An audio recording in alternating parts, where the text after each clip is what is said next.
Hi guys, welcome back to my channel. Today we're gonna work on how to fill in our brows, and this is actually part 2 of my brow tutorial. First thing we need to do is we need to measure where our brows need to start, finish, and where the arch need to be. So you want it to be aligned with your nose and then across your eyes for the arch, and then just lined with the end of your eyes.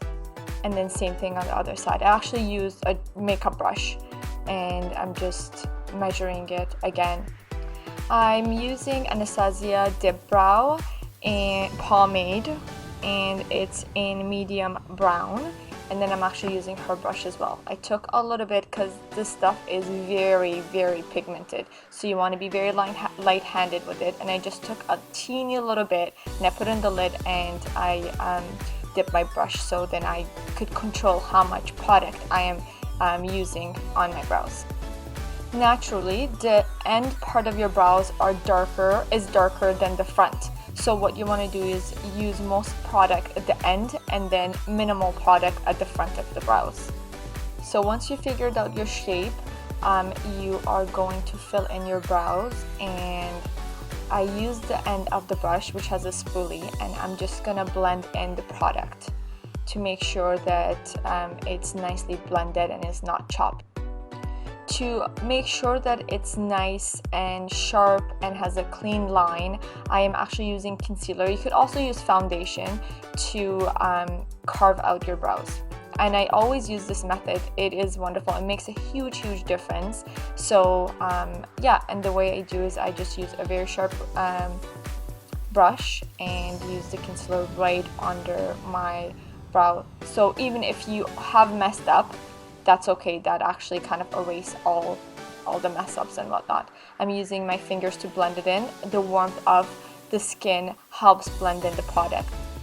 I'm using the clear brow gel by Anastasia Beverly Hills, and what that does is just hold in your brows so it's not moving throughout the day.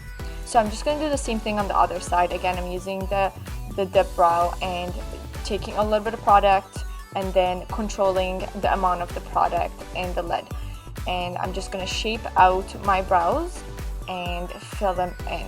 Again, darker or most product at the end of the brow, and then lighter and minimal product at the front of the brow. So what I do is I just, whatever product is left after using everything at the end of my brow, is I'm going to bring to the front of the brow and yeah, use that little amount.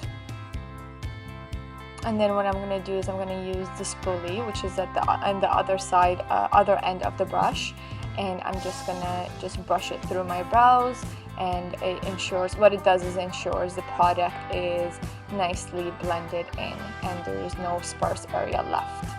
And then just to make sure that everything looks nice and sharp, again I'm going to use the concealer with a nice sharp brush, and again it will erase any mistakes that you've done, any areas that's not sharp enough, and then again I'm going to use my fingers to blend it out. It is very important to make sure that all the concealer is blended in. If you are not comfortable with this step, try to start with the foundation because it is lighter and it's easier to blend out, but if it is not fully blended, it looks weird and you would look like you have a floating brows, which is not a good look. I do have my video of how to shape brows in the description box below, so please check that out. I'm also putting the gel on the other brows as well. I really hope that you liked this video. If you did, please like and subscribe, and thank you so much for watching, and I will see you in my next video.